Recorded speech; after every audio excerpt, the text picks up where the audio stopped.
Welcome to the Amarendra insights. आज हम cover करने वाले हैं सारे इंपॉर्टेंट जजमेंट और जो भी केसेस हुए उनके जजमेंट। ओके, सारे इंपॉर्टेंट सुप्रीम कोर्ट के जजमेंट है। इससे बेटर वीडियो और इससे बेटर फॉर्मेट में ना आपको पूरे यूट्यूब पे कहीं वीडियो नहीं मिलेगी।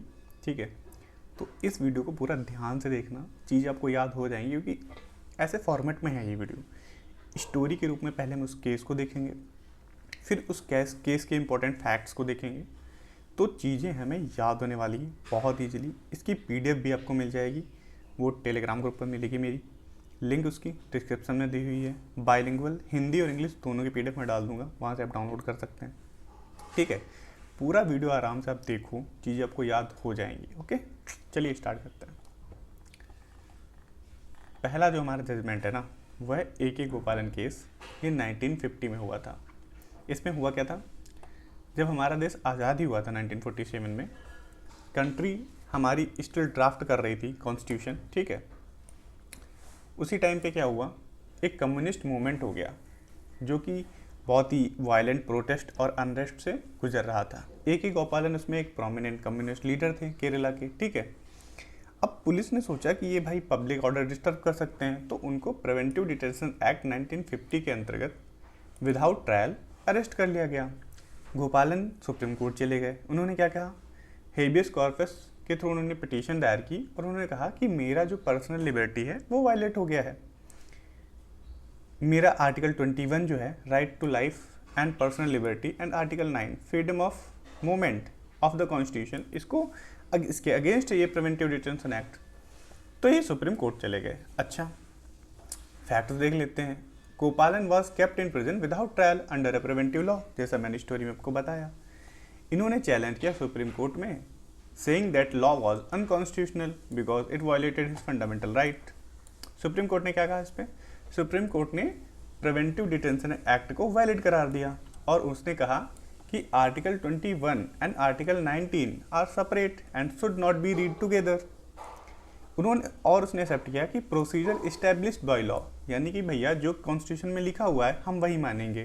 ठीक है, बहुत ही नैरो व्यू लिया उसने यहाँ पर सुप्रीम कोर्ट ने, और कहा कि जो प्रोसीजर इस्टेब्लिश्ड बाय लॉ है हम उसकी बात मानेंगे, और any procedure made by a valid law if it is not fair और रीजनेबल। ओके, इसका इम्पैक्ट क्या हुआ, कोर्ट ने यहाँ पर अप्लाई नहीं किया ड्यू प्रोसेस ऑफ लॉ को, उसने क्या माना, प्रोसीजर इस्टेब्लिश्ड बाय लॉ को।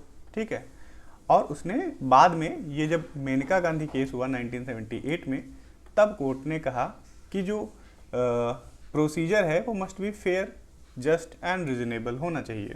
ठीक है, तो A.K. गोपालन केस से हमें क्या याद रखना है कि A.K. गोपालन जी थे, कम्युनिस्ट लीडर थे, उनको प्रिवेंटिव डिटेंशन एक्ट के अंतर्गत अरेस्ट कर लिया गया। तो उन्होंने आर्टिकल 19 और आर्टिकल 21 के तहत पिटीशन दायर की हेबियस कॉर्पस के भी थ्रू। ठीक है, उन्होंने कहा मेरा राइट वायलेट हो गया है। कॉन्स्टिट्यूशन ने उस समय बहुत ही नैरो व्यू लिया और उसने कहा कि जो प्रोसीजर इस्टेब्लिश्ड बाय लॉ है हम उसी के अंतर्गत चलेंगे। तो ये था हमारा पहला केस। ओके, ऐसे ही हम बहुत ही आसान तरीके से सारे केसेस समझने वाले हैं। ठीक है, तो वीडियो आराम से आप देखो। ठीक है, थोड़ी लंबी भी हो जाए तब भी आप उसको पूरा एक ही बार में देख के ख़त्म करना, क्विट मत करना, दोबारा के लिए मत छोड़ना। ओके, और वीडियो पसंद आ रही है तो लाइक कर देना। फिर बात करते हैं शंकरी प्रसाद केस 1951 में। अच्छा, इस केस में क्या हुआ था, एक बार की बात है, after India got its constitution in 1950 there was a big question, can parliament change any part of the constitution even fundamental right. अच्छा, ये क्वेश्चन क्यों आया, क्योंकि 1951 में गवर्नमेंट चाहती थी प्रोटेक्ट करना लैंड रिफॉर्म लॉज को from being challenge in courts because rich landlords were using fundamental right to stop laws that redistributed land to poor farmers. Government चाहती थी कि जो ज़मींदारों के पास जो लैंड है ना वो हम गरीब लोगों में बांट दें, इसलिए गवर्नमेंट एक्ट बनाना चाहती थी कि फिर लैंड लॉर्ड जो है वो फंडामेंटल राइट का हवाला ना दे पाएँ। तो पार्लियामेंट ने क्या किया, फर्स्ट कॉन्स्टिट्यूशनल अमेंडमेंट एक्ट 1951 लाई।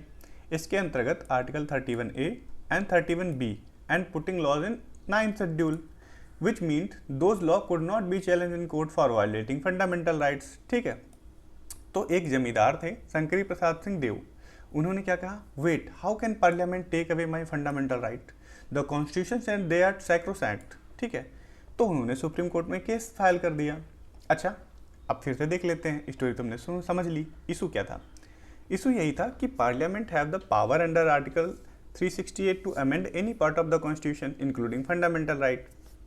जजमेंट क्या आया? जजमेंट आया सुप्रीम कोर्ट ने अपना पहला एवर लैंडमार्क डिसीजन दिया इस मैटर पर। ठीक है, कोर्ट ने कहा yes, parliament can amend any part of the constitution including fundamental right using article 368। ठीक है, it also had that an amendment under article 368 is not law under article 13(2), so amendments are now subject to the same restriction as ordinary law। ठीक है, thus first constitutional amendment act 1951 was valid, और उसने उस जो constitution amendment किया गया था यहाँ पर उसको वैलिड करा दिया सुप्रीम कोर्ट ने। ओके, अच्छा, सिग्निफिकेंस क्या है इस केस का? ये first test of parliament's amending power का था। ठीक है, इसने फाउंडेशन दिया बाद को बिगर केस जैसे कि गोलकनाथ केस 1967 में हुआ, केशवानंदी भारती केस 1973 में हुआ। ठीक है, इसने शो किया conflict between parliaments power and citizens fundamental right. ठीक है, इसके बाद पार्लियामेंट ने खूब सारे लॉज को 9th शेड्यूल के अंतर्गत ऐड किया और उनको प्रोटेक्ट किया कोर्ट चैलेंजेस से। ठीक है, तो हमारे दो केस हो गए, एक गोपालन केस और दूसरा कौन सा है? ये कौन सा? बताओ बताओ बताओ बताओ। ये लो देखो, शंकरी प्रसाद केस। ये क्या था? एक जमींदार थे, इन्होंने कोर्ट में केस फाइल किया था कि भैया मेरा फंडामेंटल राइट वायलेट हो रहा है। ठीक है, स्टोरी याद करना, अभी आप सोचोगे ना आपको तुरंत याद आएगी चीज़ें। ठीक है, अब मैं थोड़ा सा एक केस डिस्कस करने के बाद आपको 1 मिनट का टाइम दूंगा, 1 मिनट नहीं 20 सेकंड का टाइम दूंगा कि आप जल्दी से दिमाग में रिकॉल मार लें। ठीक, चंपकम दोराई राजन वर्सेस स्टेट ऑफ मद्रास। ये केस कब हुआ था? 1951 में। ये फर्स्ट मेजर केस था on reservation and fundamental right पे। अच्छा, ऐसा क्या हुआ था इस केस में? तो मद्रास प्रेसिडेंसी में गवर्नमेंट ने ऑर्डर दिया था कि जो रिजर्व सीट है in educational institution based on caste community, ठीक है, उन पर होनी चाहिए। चंपकम दोराई राजन एक ब्राह्मण गर्ल थी, उसको एडमिशन देने से मना कर दिया गया था। क्यों? क्योंकि उसकी कम्युनिटी की कोटा की सीट सारी फुल हो चुकी थी, लेकिन वो बहुत मेरिटोरियस थी। मेरिटोरियस का मतलब होता है बहुत ही पढ़ने में अच्छी थी, उसकी मेरिट अच्छी आती थी। ठीक है, और लेकिन उसको एडमिशन नहीं मिला। क्यों? क्योंकि उसके कोटा की सीट फुल हो गई थी। अब उसने केस फाइल कर दिया और उसने क्या कहा? दिस कम्युनल रिजर्वेशन वायलेट कर रहा है उसका right to equality under article 15(1), जिसमें कि क्या कहा गया है?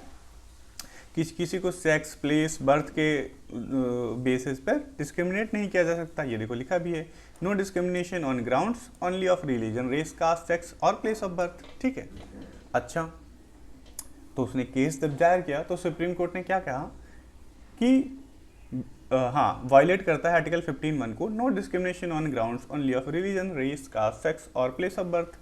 Directive principles like promoting educational uplift of backward classes cannot override fundamental rights। ठीक है, लेकिन अब आप देखते होंगे कि भाई उसमें तो है, मतलब जो कोटा की सीटें हैं वो तो दी जाती हैं। हाँ, अब दी जाती हैं, बाद में जजमेंट भी आया था।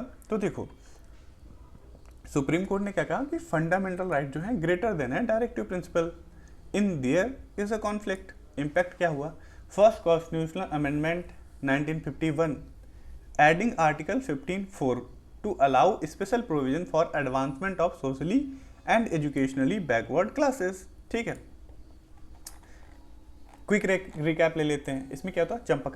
चंपकम दोराई राजन एक लड़की थी, ब्राह्मण लड़की थी।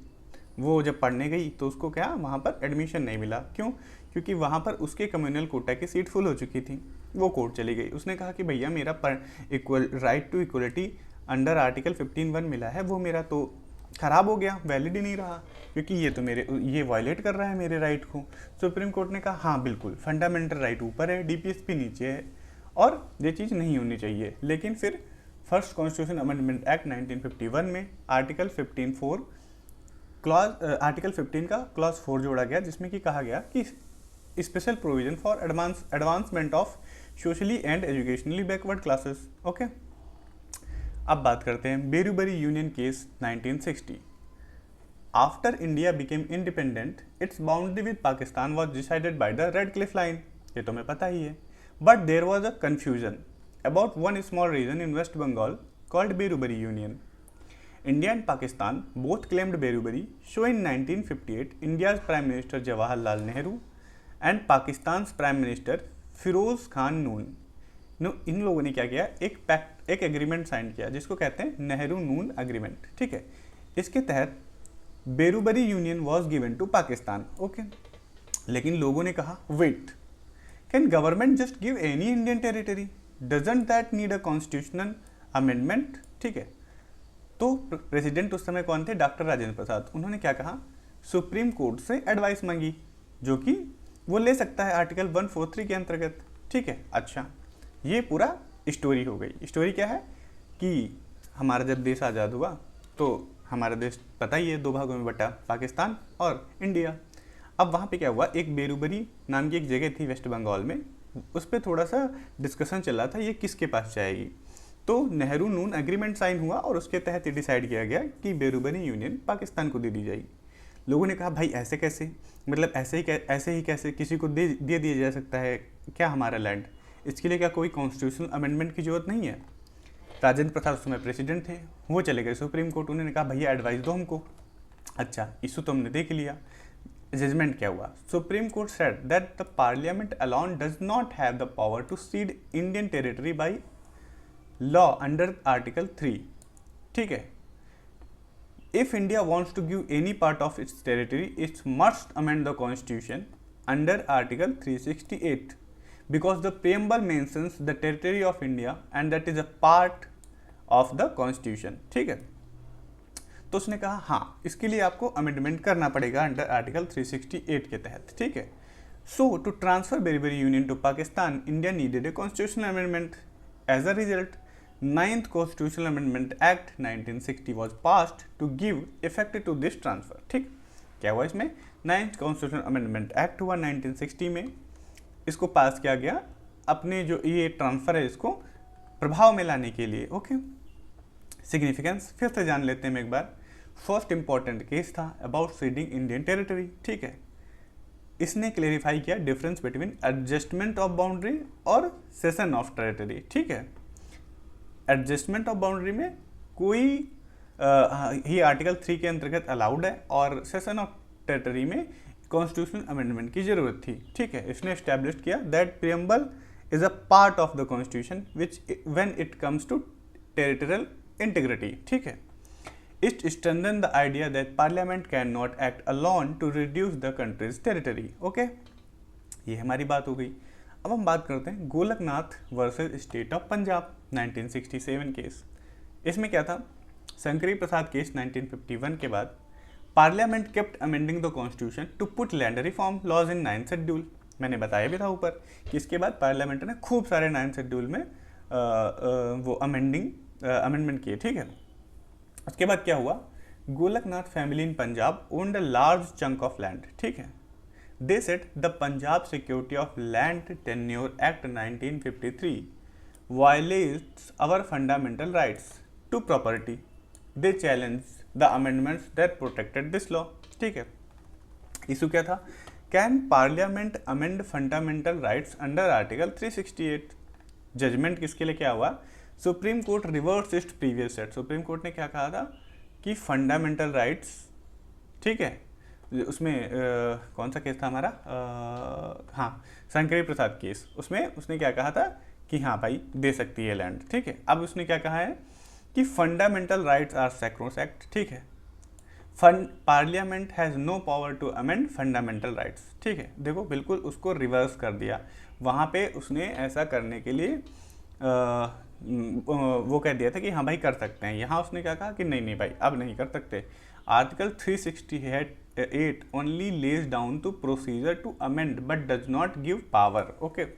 This made 24th constitutional amendment necessary later to restore parliament's power, ठीक है। सिग्निफिकेंस क्या हुआ, Shankari Prasad case and Sajjan Singh 1965 led to the Kesavananda Bharati case. इसके बाद केशवानंद भारती केस हुआ जिसमें कि बहुत ही सही डिसीजन दिया गया। ये देखो नेक्स्ट है, हम अभी देखने वाली हैं।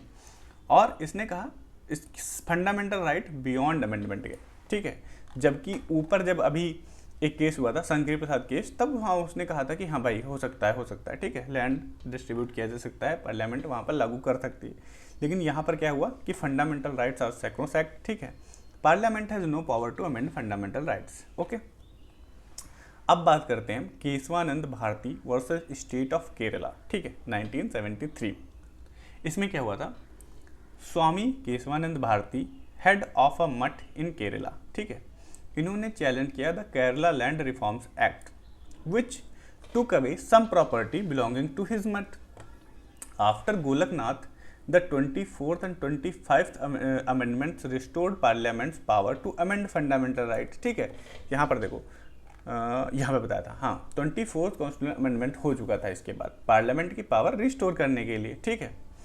अब स्वामी ने क्या कहा कि can parliament change anything even the soul of the constitution, ठीक है। तो इन्होंने सुप्रीम कोर्ट में पिटीशन दायर की, उन्होंने कहा कि भैया पार्लियामेंट क्या कुछ भी बदल सकता है। अच्छा, इशू क्या था, does parliament have unlimited power to amend the constitution, क्यों, ऐसा क्यों कहा, क्योंकि भैया उसने 24th कॉन्स्टिट्यूशनल अमेंडमेंट एक्ट कर दिया, जिसके अंतर्गत उसने बहुत सारी पावर खुद के लिए ऐड कर ली, क्योंकि ऊपर उसने कहा गया, कोर्ट ने कह दिया था, किस केस में, इस केस में कोर्ट ने कहा था कि parliament has no power to amend fundamental rights. तो कोर्ट ने अपनी पावर पार्लियामेंट ने अपनी पावर रिस्टोर की। उसके बाद केशवानंद भारती केस में जब उनका लैंड ले लिया गया, ठीक है, तब केशवानंद भारती ने कहा कि can parliament change anything even the soul of the constitution, ठीक है। इसके बारे में जजमेंट क्या आया, ये बिगेस्ट बेंच एवर 13 जजेस में बैठे थे, ठीक है, और यहाँ पर कोर्ट ने क्या कह दिया कि basic structure doctrine was born, ठीक है, parliament can amend any part but can not destroy the basic structure का कॉन्सेप्ट दे दिया गया। बहुत ही फेमस केस है केशवानंद भारती, आपको पहले से भी पता होगा, ये 1973 में हुआ था, ठीक है। यहाँ पर बेसिक स्ट्रक्चर डॉक्ट्रिन का कॉन्सेप्ट दे दिया गया, ठीक है। Example, supremacy of constitution, rule of law, judicial review, fundamental rights, ये सब क्या है, बेसिक स्ट्रक्चर है इसके, ठीक है। सिग्निफिकेंस क्या हुआ, most cited case for basic structure, parliament power to amend is wide but limited, ठीक है, सेव्ड इंडियन डेमोक्रेसी। अब ये तो हो गया। अब इंदिरा नेहरू गांधी वर्सेस राज नारायण केस 1975 में हुआ। इसमें क्या हुआ था, राज नारायण और इंदिरा गांधी एक इलेक्शन में लड़ रही थी, ठीक है, किस सीट से, रायबरेली सीट से, ठीक है। अब ये जो राज नारायण थे, ये चले गए थे इलाहाबाद कोर्ट में, और इन्होंने कहा कि भैया इन्होंने जो है, इंदिरा गांधी ने ये मिस कंडक्ट यूज़ किया, अपनी पावर्स यूज की हैं एज अ पीएम, और इलेक्शन को इन्फ्लुएंस किया है। इलाहाबाद कोर्ट ने डिक्लेयर किया her election is invalid, led to emergency. Meanwhile parliament pass 39th constitutional amendment putting election disputes of PM beyond judicial review. मैं बताता हूँ इसमें हुआ क्या था। राज नारायण जब इलाहाबाद कोर्ट गए, तो इलाहाबाद कोर्ट में इनके जो इलेक्शन हुआ था उसको इनवैलिड करार दिया गया। ये फिर इस केस को लेकर सुप्रीम कोर्ट चली गई। सुप्रीम कोर्ट उस टाइम पे वेकेशन पे चल रहा था। जब तक वो उसकी हियरिंग स्टार्ट हुई, इन्होंने एक अमेंडमेंट ही कर डाला पार्लियामेंट के थ्रू। कौन सा, 39th कॉन्स्टिट्यूशनल अमेंडमेंट। इसके थ्रू इन्होंने क्या किया कि जो पीएम है, प्रेसिडेंट है, ठीक है, स्पीकर ऑफ द लोकसभा है, इन सब का इलेक्शन जो होता है ना, उसको बियॉन्ड कर दिया जुडिशियल रिव्यू से, ठीक है। तो इसके बाद ये बनी रह गई। राजा ने चैलेंज दिस। अच्छा, इशू क्या था, how can parliament put your election about the constitution, ठीक है। Can parliament pass a law that takes away judicial review of PM election. Issue ये हो गया, ठीक है। सुप्रीम कोर्ट ने क्या कहा, अब जब सुप्रीम कोर्ट, इसके बाद क्या हुआ, सुप्रीम कोर्ट तो जब हियरिंग स्टार्ट हुई उसकी, तो उसने क्या कहा कि 39th amendment violate the basic structure, free and fair election and judicial review और बेसिक फीचर, और अमेंडमेंट वाज स्ट्रक डाउन, और जो अमेंडमेंट किया गया था इसको खारिज कर दिया गया, ठीक है। क्विक रिकैप देता हूँ, थोड़ा सा हो सकता है दिक्कत हुई हो, मैं बताता हूँ। राज नारायण और इंदिरा गांधी रायबरेली सीट से एक इलेक्शन में खड़े हुए थे। राज नारायण इलाहाबाद कोर्ट में चले गए और उन्होंने कहा कि भैया इंदिरा गांधी ने एज अ पीएम अपनी पावर यूज़ की हैं, इलेक्शन को इन्फ्लुएंस किया है। इलाहाबाद कोर्ट ने इस इलेक्शन को इनवैलिड करार दे दिया गया, ठीक है। उसके बाद ये जो केस है चला गया सुप्रीम कोर्ट उस टाइम पे वेकेशन पे था। तो इंदिरा गांधी ने, जब तक वो वापस आया, मतलब जब तक वहाँ पर हियरिंग स्टार्ट हुई, इंदिरा गांधी ने एक 39th कॉन्स्टिट्यूशन अमेंडमेंट कर दिया, जिसके अंतर्गत उन्होंने प्रेसिडेंट है, प्राइम मिनिस्टर है, इन सब का जो इलेक्शन है उसको जुडिशियल रिव्यू से बियॉन्ड कर दिया। राजनारायण ने सुप्रीम कोर्ट में कहा कि parliament put your election about the constitution, how can parliament put your election about the constitution, ठीक है। तो सुप्रीम कोर्ट ने कहा क्या कहा, यस पार्लियामेंट कैन नॉट, ठीक है, ऐसा नहीं हो सकता। और उन्होंने 39th अमेंडमेंट वायलेट को, इसको बेसिक स्ट्रक्चर का वायलेशन करार देते हुए इसको स्ट्रक डाउन कर दिया गया। लेकिन ये इंदिरा गांधी वहाँ से इलेक्शन इनवैलिड नहीं हुआ, इलेक्शन वैलिड ही हो गया फिर, ठीक है। Significance, strengthen the basic structure doctrine, showed no one is about the constitution not even the PM, landmark case during the emergency. क्या नाम है इस केस का, राजनारायण वर्सेस इंदिरा गांधी, ओके। बात करते हैं Maneka Gandhi versus union of India 1978, ठीक है। इस केस तो हम अभी ऊपर जिक्र भी हुआ था, ठीक है, किसमें, ए.के. गोपालन केस में, जब वहाँ पर क्या हुआ था, उनको अरेस्ट कर लिया गया था। तो उन्होंने कहा था कि मेरा आर्टिकल 21, 19 ये सब छीन लिया गया। तो फिर वहाँ सुप्रीम कोर्ट ने कहा नहीं भाई, हम तो प्रोसीजर इस्टेब्लिश्ड बाई लॉ के ही अंतर्गत मानेंगे, हम नहीं मानेंगे तुम्हारी बात, ठीक है। लेकिन Maneka Gandhi versus union of India 1978 में एक केस हुआ। स्टोरी क्या थी, 1977 में एक जर्नलिस्ट थी मेनका गांधी, उनका पासपोर्ट इम्पाउंड कर लिया गया था गवर्नमेंट के द्वारा without giving reasons under the passport act, ठीक है। उसने कहा this violates my fundamental right to personal liberty article 21, this can expanded the meaning of personal liberty in India. Issue क्या था, does procedure established by law under article 21 mean any procedure even if unfair और must be, हाँ, तो question यही था कि जो procedure established by law है उसके अंतर्गत क्या कोई भी प्रोसीजर जो है वो सही हो जाता है जबकि वो गलत भी हो, अनफेयर हो। तो यहाँ पर प्रोसीजर क्या कहा कोर्ट ने कि जस्ट होना चाहिए, फेयर होना चाहिए एंड रीजनेबल भी होना चाहिए। जजमेंट आया सुप्रीम कोर्ट का, उसने कहा article 21 procedure established by law means just fair and just and reasonable procedure, okay. इसने लिंक किया आर्टिकल 14, 19 एंड 21 को known as golden triangle for of fundamental rights, ठीक है। क्या कहा गया इसको, golden triangle of fundamental right. Maneka Gandhi case कब हुआ था, 1978 में, ठीक है। इसमें क्या कहा गया कि हाँ भाई प्रोसीजर एस्टेब्लिश बाई जो लॉ है वो just, fair and reasonable procedure होना चाहिए, ठीक है। और आर्टिकल 14, 19 और 21 को लिंक कर दिया और इसको golden triangle of fundamental right कहा गया, ठीक है। जबकि ए.के. गोपालन केस में ऐसा नहीं कहा गया था, उसमें 19 और 21 को सेपरेट रखा गया था, ठीक है। अब बात करते हैं मिनर्वा मिल केस 1980 में। इसमें क्या हुआ था, ये केस बैलेंस बनाता है between fundamental right and DPSP के बीच में, ठीक है। केशवानंद भारती जब केस हुआ, parliament kept trying to expand its power to amend constitution, ठीक है। क्यों, क्योंकि केशवानंद भारती केस में कौन सा कॉन्सेप्ट आया था बताओ, बेसिक स्ट्रक्चर का कॉन्सेप्ट आ गया था, ठीक है। The government amend article 368 to say any law giving effect to DPSP can't challenge in court. Parliament ने क्या कहा कि कोई भी चीज़ अगर आर्टिकल 368 के अंतर्गत अमेंड किया गया और, ठीक है, और गिविंग इफेक्ट दे रहा है, मतलब प्रभावित कर रहा है डीपीएसपी को, उसको कोर्ट में चैलेंज नहीं किया जा सकता। इसमें हुआ क्या था, मिनर्वा मिल्स एक टेक्सटाइल मिल थी, was taken over by the government under this law. The owner, जो ओनर था मिल का, उसने चैलेंज किया saying their right under article 14 and 19 were gone, कि भैया हमारा आर्टिकल 14 और आर्टिकल 19 चला गया। सुप्रीम कोर्ट ने क्या कहा, the amendment that destroys the basic structure of constitution are invalid, ठीक है। Balance between DPSP, fundamental right and DPSP is part of basic structure, ठीक है। Parliament's power to amend is limited, ठीक, okay. ये court ने कहा। Keywords याद रखना कि स्ट्रेंथन किया इसने, क्या, बेसिक स्ट्रक्चर ऑफ डॉक्ट्रिन को, बैलेंस बनाया फंडामेंटल राइट और डीपीएसपी के बीच में, और 368 अमेंडमेंट पार्शली इनवैलिड दे दिया, ठीक है, पार्शली इनवैलिड, ओके। फिर वमन राव केस 1981 में हुआ, ठीक है, ओके।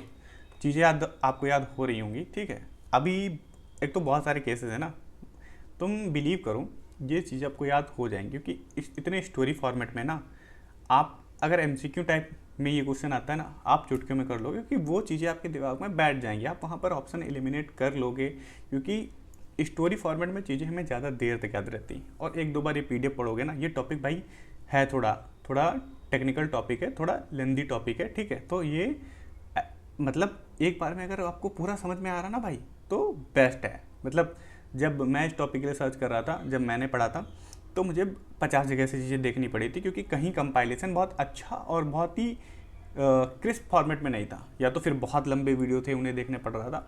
तो फिर मैंने खुद ही इस टॉपिक पे एक अच्छा और एक बहुत ही नहीं जो समझ में आए उस फॉर्मेट में मैंने इसको बनाया और आप लोगों के साथ शेयर किया। तो अगर पसंद आ रहा हो लेक्चर ना, तो भाई लाइक जरूर से कर देना, ठीक है। और कमेंट करना, मैं क्वेश्चन पूछूंगा इसके लास्ट में क्वेश्चन पूछूंगा, ठीक है। चलो आप यही बता दो, मिनर्वा मिल केस कब हुआ था, ठीक है, ये आपको बताना है कमेंट में, ठीक है। अब हम बात करते हैं वर्मन राव केस 1981 में। इसमें क्या हुआ था, प्रोटेक्टिंग बेसिक स्ट्रक्चर रेट्रोएक्टिवली, ठीक है।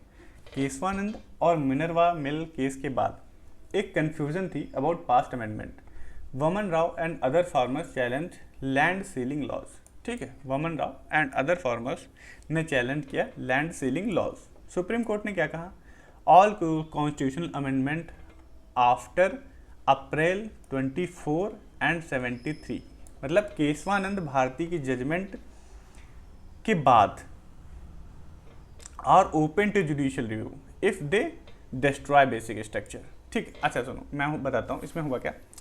ये जब लोग गए ना वहाँ पर, तो सुप्रीम कोर्ट ने कहा कि जब 24 अप्रैल 1973 के बाद जितनी भी चीज़ें होंगी ना, वो ओपन टू जुडिशियल रिव्यू है, ठीक है।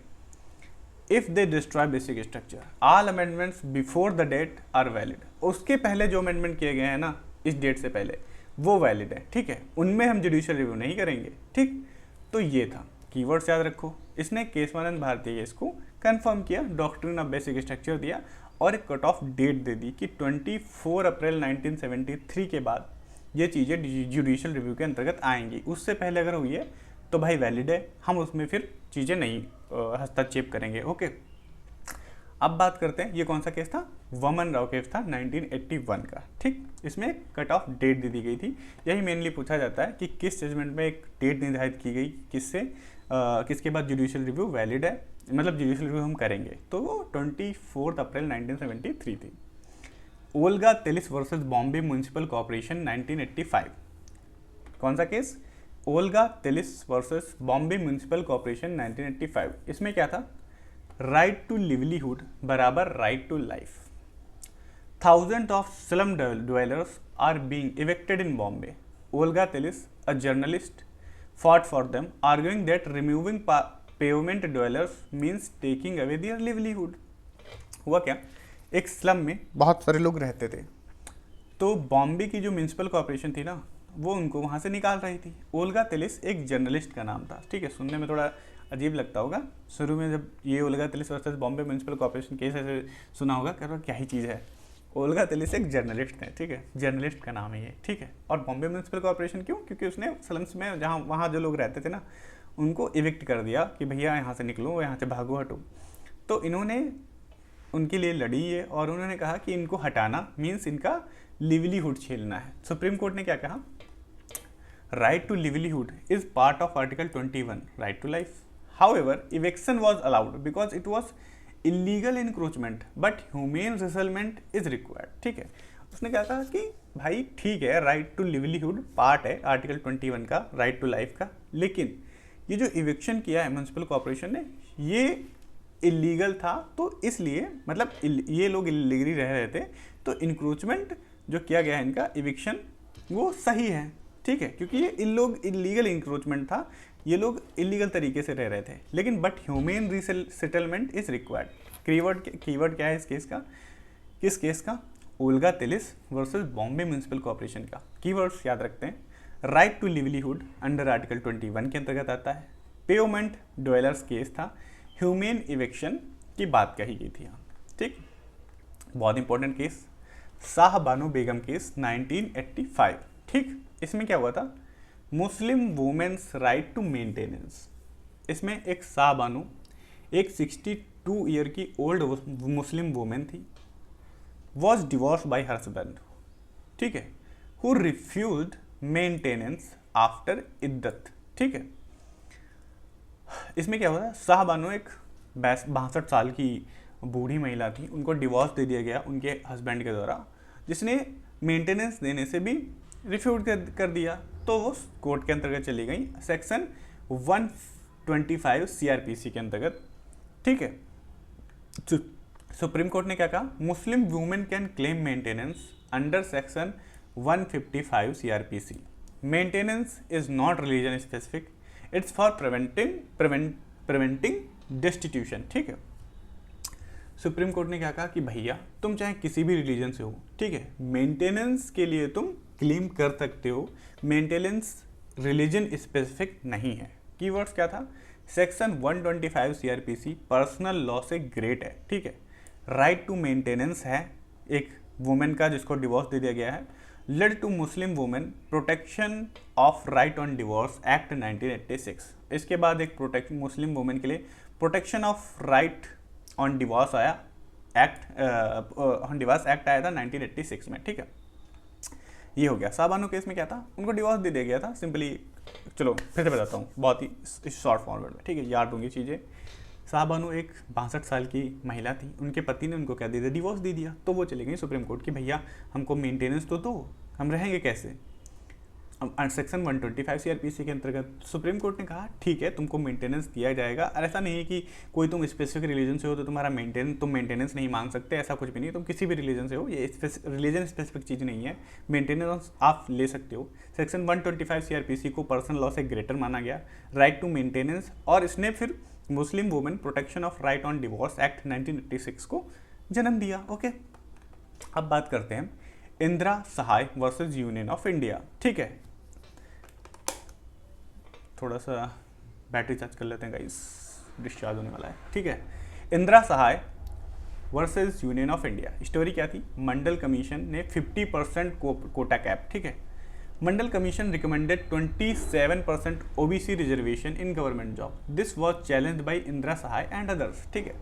मंडल कमीशन आया था, उसने क्या किया, 27% ओबीसी रिजर्वेशन दे दिया गवर्नमेंट जॉब में। फिर ये चैलेंज किया गया इंदिरा सहाय एंड अदर्स के द्वारा, ठीक है। सुप्रीम कोर्ट ने क्या कहा, पता ही है, देखो रिजर्वेशन तो दिया ही जाता ना 27%, तो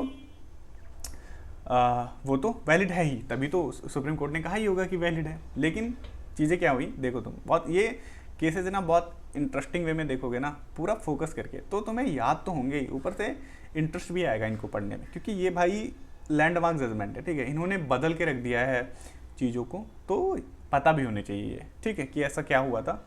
नॉलेज पर्सपेक्टिव से भी ये वीडियोस बहुत इंपॉर्टेंट है, एग्जाम पर्सपेक्टिव से तो है ही, यहाँ पर तुम्हें चीज़ें पता होनी चाहिए कब क्या हो रही हैं।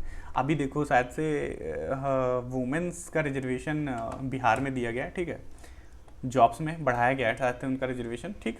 तो वो चीज़ें भी हैं, चीज़ें थोड़ा लेके चलोगे ना साथ में तो बेटर रहती हैं, याद रहती हैं, और पढ़ने में भी आसानी रहती है, ठीक। अपने केसेस की तरफ हम आगे बढ़ते हैं, ठीक है। वीडियो पसंद आई हो लाइक जरूर से करो, ठीक है यार, वो मुझे मोटिवेट करती है वीडियोस क्रिएट करने में, ठीक है। देखो अभी अपना छोटा सा चैनल है, तो वो अगर ऐसे कुछ कमेंट्स आते हैं ना, कुछ लाइक्स आती हैं, तो वो मुझे मोटिवेट करती हैं कि हाँ I am doing right thing और लोगों को इससे बेनिफिट हो रहा है।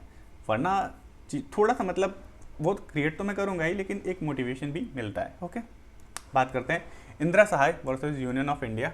केस कब हुआ था, 1992। स्टोरी क्या थी, मंडल कमीशन ने रिकमेंड किया 27% OBC reservation in government jobs, this was challenge by Indira Sawhney and others. इसको चैलेंज कर दिया गया। सुप्रीम कोर्ट ने क्या कहा, reservation for OBC valid but total reservation can't exceed 50%, ठीक है। Creamy layer must be excluded from OBC quota, ठीक है। No reservation in promotions, later modified by 77th amendment. और उसने कहा कि प्रमोशन में कोई रिजर्वेशन नहीं होगा, इसको बाद में 77th अमेंडमेंट के द्वारा मॉडिफाई किया गया। और क्या कहा कि जो रिजर्वेशन है वो 50% से ज़्यादा नहीं होना चाहिए टोटल रिजर्वेशन, ठीक है। कीवर्ड्स क्या था, मंडल कमीशन, 50% सीलिंग ऑन रिजर्वेशन। एक सेकेंड, बहुत तेज़ की खांसी है यार, पता नहीं क्यों, अजीब सा पूरा वैसा बेकार बेकार तो हो गया, ठीक है। 1 मिनट का टाइम देना।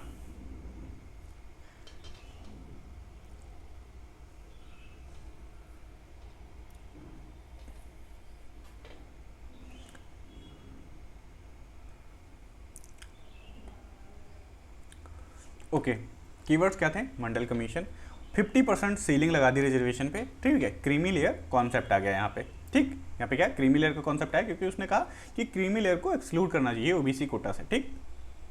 बहुत थोड़ी केस बचे हैं, अपना जो फोकस है ना बना के रखो, चीज़ें बहुत इंटरेस्टिंग है, मैं बना दूंगा इंटरेस्टिंग, यार हल्के में ले रहे हो क्या? आओ चलो देखते हैं। SR Bommai versus union of India 1994, story क्या थी इसमें? Miss use of president rule stop किया गया। देखो मैनी स्टेट में रूलिंग पार्टीज मिस यूज करती थी आर्टिकल 356 का, डिसमिस अपोजिशन गवर्नमेंट, ठीक है, डिसमिस कर देती थी अपोजिशन की गवर्नमेंट को, ठीक है, मैनी स्टेट में ऐसा हो रहा था। एसआर बोमई जो सीएम ऑफ कर्नाटका थे, इन्होंने इस डिसमिस को चैलेंज कर दिया। देखो याद करो, SR Bommai versus union of India एक केस हुआ 1994 में। हुआ क्या था इसमें कि जो रूलिंग गवर्नमेंट होती थी ना, वो मिसयूज करती थी कौन सा? प्रेसिडेंट रूल को आर्टिकल 356 के तहत, और डिसमिस करती थी अपोजिशन की गवर्नमेंट को। तो एसआर बोमई जो थे सीएम ऑफ कर्नाटका के, इन्होंने इस डिसमिसल को चैलेंज कर दिया सुप्रीम कोर्ट ने। सुप्रीम कोर्ट ने क्या कहा? Judicial review of president rule is possible, ठीक है। सुप्रीम ने कोर्ट कहा भैया प्रेसिडेंट का रूल भी जुडिशियल रिव्यू के अंतर्गत आता है, ठीक है। सुप्रीम कोर्ट ने क्या कहा? Judicial review of president rule is possible, majority must be tested on the floor of the house not Raj Bhavan, ठीक है। मेजॉरिटी जो है must be tested on the floor of the house not Raj Bhavan. Secularism is part of basic structure.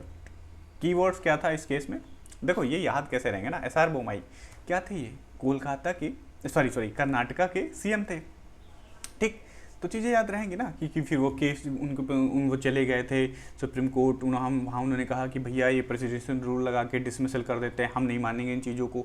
तो supreme court ने क्या कहा? Supreme court ने कहा भैया जुडिशियल रिव्यू जो है ये भी प्रेसिडेंट का रूल जो है ये भी जुडिशियल रिव्यू के अंतर्गत आता है, ठीक है। तो ये बकवास मत करो मेरे से, ठीक है। और मेजॉरिटी जो है टेस्ट होगी on the floor of the house, Raj Bhavan में नहीं टेस्ट होगी। सेक्युलरिज्म भी पार्ट है बेसिक स्ट्रक्चर का, ऐसे सुप्रीम कोर्ट ने डाटा उसको बताया, मतलब ऐसे हुआ, ठीक है। अब हम बात करते हैं D K Basu versus state of West Bengal 1996 का केस है। अच्छा इसमें क्या हुआ था बताइए बताइए? बिल्कुल बताते हैं भाई, क्या हुआ था इसमें? गाइडलाइंस आई थी फॉर अरेस्ट एंड कस्टडी के लिए। इसमें क्या हुआ था? डीके बसु एक ह्यूमन राइट एक्टिविस्ट थे, इन्होंने फाइल की थी PIL about custodial deaths and torture के बारे में, ठीक है। इन्होंने क्या कहा? ये ह्यूमन राइट, पता है भाई ह्यूमन राइट वाले तो देखते रहते हैं ना भाई, कहीं ह्यूमन का साथ कहीं गलत तो नहीं हो रहा, कहीं कुछ गलत तो नहीं हो रहा, ऐसी चीज़ें देखते रहते हैं। ये एक डीके बसु जी थे, ह्यूमन राइट एक्टिविस्ट थे, ठीक है। इन्होंने PIL डाली कस्टोडियल डेथ। पहले पुलिस पता ही था ना भाई, पुलिस पकड़ के बहुत पीटती थी, तो और वहाँ पे लोगों की डेथ भी हो जाती थी, टॉर्चर भी बहुत करती थी। तो इन्होंने ये ह्यूमन राइट्स के तो खिलाफ था कि भाई आप ऐसा नहीं कर सकते, कॉन्स्टिट्यूशन के भी खिलाफ था, आप किसी को पीट नहीं कर सकते ऐसे, ठीक है। तो PIL डाली उन्होंने कि कस्टोडियल डेथ और टॉर्चर के बारे में। सुप्रीम कोर्ट ने क्या कहा? 11 गाइडलाइन दे दी इस बारे में, ठीक है। तो इंपॉर्टेंट है, देखो मतलब कितनी ढंग की चीज़ें हुई हैं, तुम्हें पता ही नहीं है, पढ़ो यार, याद होंगी, याद भी होंगी, इंटरेस्ट के साथ देखोगे ना याद हो जाएंगी। उसमें 11 guideline for arrest to prevent custodial torture, 11 guideline दे दी, ठीक है। किसने? सुप्रीम कोर्ट ने। किस केस में? DK Basu versus state of West Bengal. DK Basu पढ़ते ही याद आएगा कि एक जर्नलिस्ट थे, ह्यूमन राइट के एक्टिविस्ट थे, उन्होंने PIL डाली थी कि कस्टोडियल डेथ हो रहा था, टॉर्चर हो रहा था। तो अब इसमें अगर तुम्हें ऑप्शन आए तो ऑप्शन में दिया हो basic structure, preventive detection act, ये सब थोड़ी ना मार दोगे यार, तुम्हें तो पता ही होगा। डीके बसु भाई एक वो थे, उन्होंने कस्टोडियल डेथ और टॉर्चर के लिए PIL डाली थी। तो उसमें क्या हुआ था? आर्टिकल 121 को इन्फोर्स किया गया था, ठीक है। और उसमें 11 गाइडलाइन फॉर अरेस्ट भी दी गई थी, ठीक है। ये हुआ था। Example arrest memo, right to inform family, medical checks होने चाहिए, ठीक है। राइट फैमिली को इन्फॉर्म, अगर किसी को पकड़ लेते हो ना तो उसकी फैमिली को इन्फॉर्म करो, ठीक है। मेडिकल चेक्स दो, उसको जब गिरफ्तार करो तो बताओ भाई क्यों पकड़ के ले जा रहे हो उसको, ठीक है। ठीक, तो ये सब चीज़ें हुई। अरेस्ट प्रोसीजर गाइडलाइंस दी गई, कस्टोडियल टॉर्चर के कीवर्ड्स था क्योंकि इसमें कस्टोडियल टॉर्चर के साथ PIL डाली गई थी, ठीक है। आर्टिकल 21 इन्फोर्स किया गया इसके थ्रू भी, क्यों? क्योंकि भाई पर्सनल लिबर्टी की बात है, ठीक। Vishakha versus state of Rajasthan. अच्छा इसमें क्या हुआ था? Sexual harassment at work place, ठीक। ये केस 1997 में हुआ था। एक सोशल वर्कर थी भानवारी देवी, उनका गैंग रेप हो गया था while fighting child marriage. There was no law for sexual harassment at work place. ठीक है, उससे पहले कोई लॉ नहीं था sexual harassment at work place के लिए। ठीक है, सुप्रीम कोर्ट ने क्या कहा, issued Vishaka guidelines for prevention of sexual harassment at work place. ठीक है, based on article 14, 19, 21 and CEDAW। ठीक है, विशाखा गाइडलाइंस इसमें दी गई और sexual harassment at work place के लिए प्रिवेंशन के लिए विशाखा गाइडलाइंस दी गई। ठीक है, कीवर्ड्स क्या था, Vishaka guideline, sexual harassment, violation of fundamental right, later codified by POSH act 2013। ठीक है, ये एक्ट में अलग से चीज़ें जब एक देखूंगा आगे बताऊंगा। ठीक है, अभी रिवील नहीं करते चीज़ों को। Sarla Mudgal versus union of India 1995। आइए दोस्तों इसको देखते हैं, बहुत इंटरेस्टिंग केस था ये। क्या हुआ था इसमें, second marriage by converting to Islam. अच्छा, ये बहुत इंटरेस्टिंग केस था। इसमें क्या ही बताऊँ मैं, ऐसे ऐसे लोग पढ़े हैं। ठीक है, इसमें हुआ क्या, ये Hindu man converted to Islam just to marry again without divorcing his first wife. अब हिंदुओं में तो होता है ना कि आप एक ही शादी कर सकते हैं। ठीक है, अब ऐसे दो शादी नहीं कर सकते, अगर दो आप करते हो तो पहली वाली इनवैलिड हो जाती है। मतलब आपको दो शादी करने के लिए पहली वाली को डिवोर्स देना पड़ेगा, आप एक ही महिला के पति हो सकते हैं। तो इन भैया ने दिमाग लगा लिया कि भाई क्यों ना मैं इस्लाम में कन्वर्ट हो जाऊं और मैं दोबारा शादी कर लूं। सरला मुदगल जी इनकी फर्स्ट वाइफ थी। उन्होंने कहा अभी बताती हूँ तुमको, मैं करवाती हूँ। तो उन्होंने केस फाइल कर दिया। सुप्रीम कोर्ट ने क्या कहा, such conversion is invalid if done only to remarry, bigamy is punishable है। ठीक है, क्या कर रहे हो तुम, कुछ भी है, फालतू दिमाग लगा रहे हो। Urge the government to bring a uniform civil code for all religions. ठीक है, और सुप्रीम कोर्ट ने क्या कहा कि भैया गवर्नमेंट एक यूनिफॉर्म सिविल कोड लाओ इन रिलीजन्स के लिए, नहीं तो ये लोग बैठे हैं देखो फालतू काम कर रहे हैं, दिमाग लगा रहे हैं। ठीक है, कीवर्ड्स क्या था, no misuse of conversion, bigamy after conversion invalid, और push for uniform civil code के लिए बात कही। हालांकि अभी तक आया नहीं है लेकिन बात कही गई। ठीक है, बाइगेमी आफ्टर कन्वर्जेशन इनवैलिड कर दिया गया। देखो क्या दिमाग लगाया था। सरला मुदगल जी क्या थी, उनकी पहली वाइफ थी, उन्होंने ये केस फाइल किया था। ओके, अब हम बात करते हैं IR Coelho versus state of Tamil Nadu 2007 का केस है। ठीक है, फोकस बनाए रखो, बहुत ही थोड़े बच्चे हैं। ठीक है, ऑलमोस्ट हम खत्म करने ही वाले हैं और इतना इंटरेस्टिंग केस है यार, मज़ा तो आ ही रहा होगा। ठीक है, ये देखो क्या क्या ही है, तुम्हारे दिमाग में तो नहीं आया था कभी बचपन में सोचा हो कि हाँ भाई दो करेंगे, राजा महाराजा तो करते ही थे। ऐसे दिमाग मत लगाओ फालतू। ठीक है, एक ही करो, दो संभाल नहीं पाओगे, बहुत झंझट होता है। मुझे नहीं पता है भाई, मैं भी सिंगल हूँ, बस ऐसे ही कह रहा हूँ, सुना है। ठीक, IR Coelho versus state of Tamil Nadu 2007। इसमें क्या हुआ था story, schedule 9 laws can't violate basic structure. अब ये देखो हम लोग कितना लैंड रिफॉर्म के बारे में देख चुके हैं। लैंड रिफॉर्म आर्टिकल 9 शेड्यूल में आता है, ये तो पता ही होगा ना। To keep them safe from judicial review, many land reforms were put in 9 schedule to keep them safe from judicial review. Coelho challenge this protection.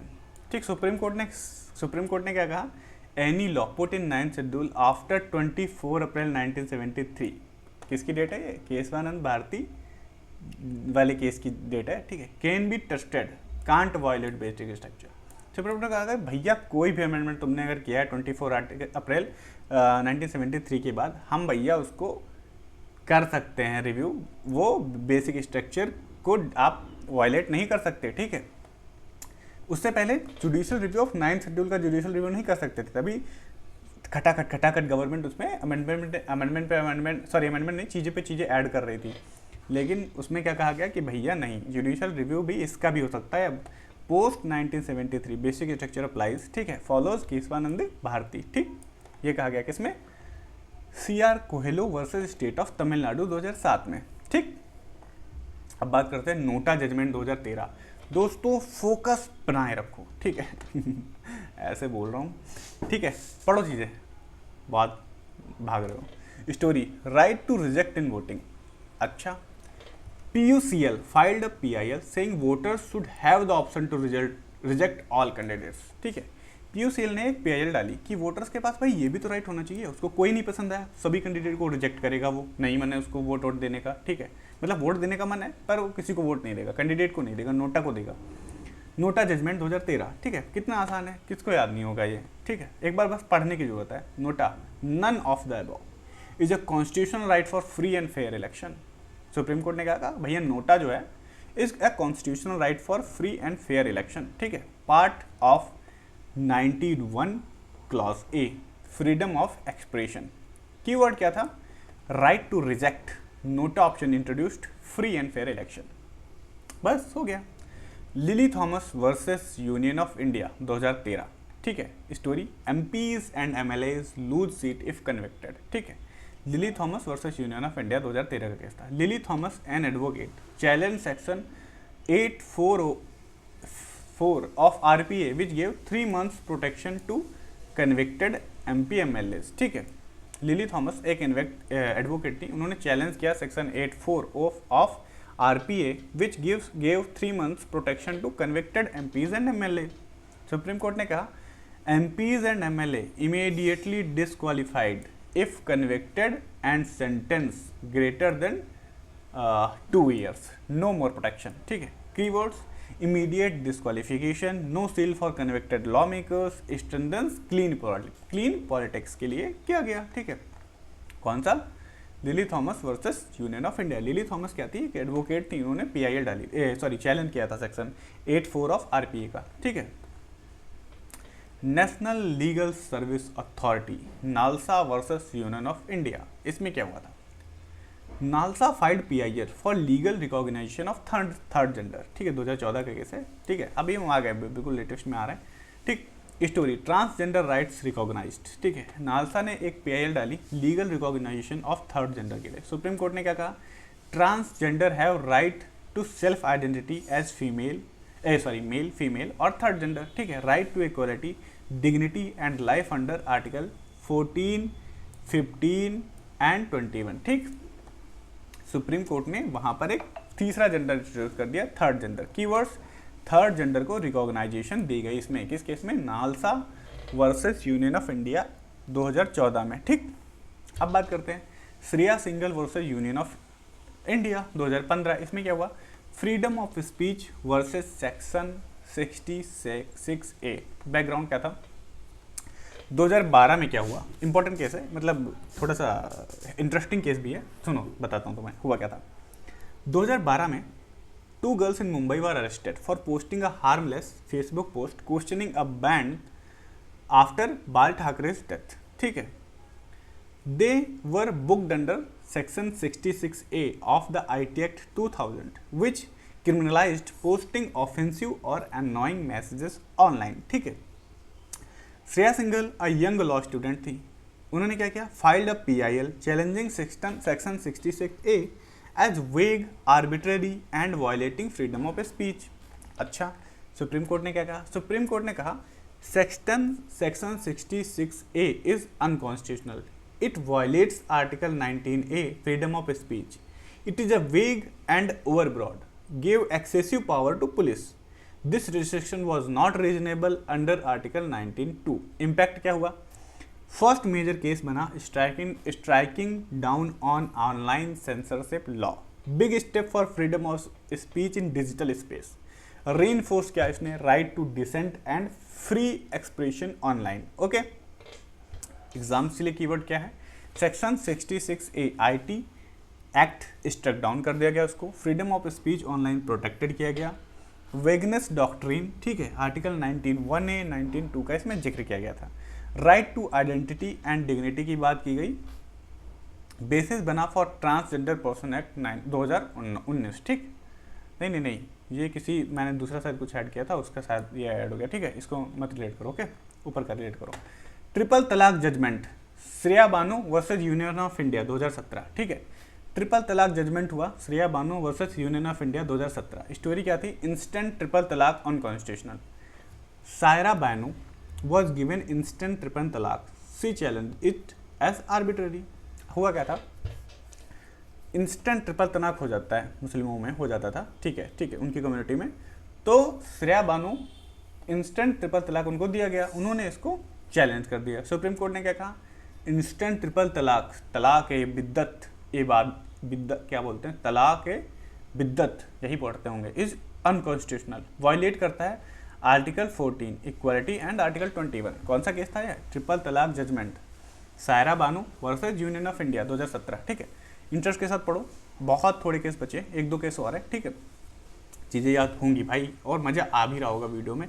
इतना डिटेल में आपको कहीं मिलेगा नहीं। ठीक है, इतने केसेस, इतने इंपॉर्टेंट केसेस और इतना सही एक्सप्लेनेशन ना कि याद हो जाए।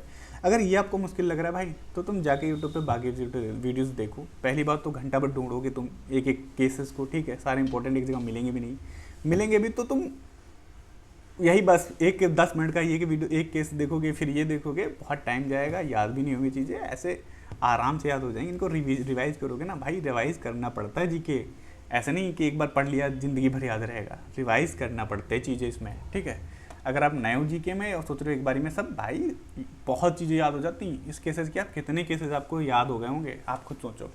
ठीक है, इसको एक बार पढ़ लोगे कहीं, भूलोगे नहीं। MCQ तो भाई ऐसे ही हो जाएंगे। ठीक, हल्के में मतलब चीज़ें याद होती हैं। ठीक है, वायलेट करता है क्या, फिर से देख लेते हैं। इंस्टेंट ट्रिपल तलाक अनकॉन्स्टिट्यूशनल डिक्लेयर किया सुप्रीम कोर्ट ने, क्योंकि वायलेट करता है आर्टिकल 14 एंड आर्टिकल 21 को। कीवर्ड्स क्या थे? इंस्टेंट ट्रिपल तलाक, वाइड, ठीक है, leads to triple talaq act 2019, equality and dignity for Muslim women. ठीक, right to privacy, Puttaswamy case 2017। अच्छा, इसमें क्या हुआ था? प्राइवेसी बराबर fundamental right. Justice K S Puttaswamy retired challenged Aadhaar linking and data privacy issue. अच्छा, सुप्रीम कोर्ट ने क्या कहा? Right to privacy is part of right to life, article 21 overruled किया old MP Sharma and Kharak Singh case. Keyword क्या था? Privacy बराबर fundamental right, article 21, impact on Aadhaar and data protection. ठीक, Anuradha Bhasin versus union of India 2020 का case था। इसने क्या किया? Internet shutdown and freedom of speech के बारे में था। Anuradha Bhasin versus union of India 2020 का केस था, internet shutdown and freedom of speech. इसमें क्या होता? After abrogation of article 370 internet was shutdown in Jammu and Kashmir. Journalist Anuradha भाषिन ने उसको चैलेंज किया कोर्ट में। ठीक है, सुप्रीम कोर्ट ने क्या कहा? Freedom of speech and expression plus internet को भी फंडामेंटल राइट के अंतर्गत डाल दिया गया कि भैया रिस्ट्रिक्शन जो इस पर लगाने चाहिए ना, वो रीजनेबल, नेसेसरी एंड प्रोपोर्शनेट होने चाहिए। ठीक है, रीजनेबल होने चाहिए, नेसेसरी होने चाहिए और प्रोपोर्शनेट होने चाहिए।